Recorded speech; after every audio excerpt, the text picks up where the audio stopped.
પાટણ શહેરના ward number 1માં Bharatiya Janata પાર્ટીના ઉમેદવારો દ્વારા ચૂંટણી પ્રચારનો ધમધમાટ શરૂ કરી દેવામાં આવ્યો છે.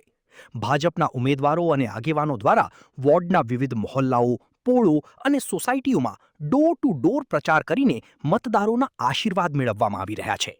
આજરોજ વોર્ડ નંબર 1ના ભાજપના ઉમેદવારો વિવેક પટેલ, અશોક ઠાકોર, નીતાબહેન પટેલ અને ચંદ્રિકાબહેન રાવળ તેમના વિશાળ સમર્થકો સાથે પ્રચારમાં જોડાયા હતા. ખાસ કરીને ધાંધલની શેરી સહિતના વિસ્તારોમાં જ્યારે ઉમેદવારો પહોંચ્યા ત્યારે સ્થાનિક માતાઓ અને બહેનોએ કુમકુમ તિલક કરી તમામ ઉમેદવારોનું ભવ્ય સ્વાગત કર્યું હતું અને વિજયી ભવાના આશીર્વાદ પાઠવ્યા હતા.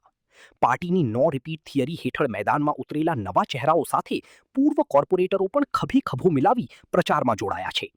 પ્રચાર દરમિયાન મળી રહેલા જનસમર્થનથી ઉત્સાહિત ઉમેદવાર વિવેક પટેલે વિશ્વાસ વ્યક્ત કર્યો હતો કે વોર્ડ નંબર 1માં ભાજપની પેનલ જંગી બહુમતીથી વિજયી બનશે.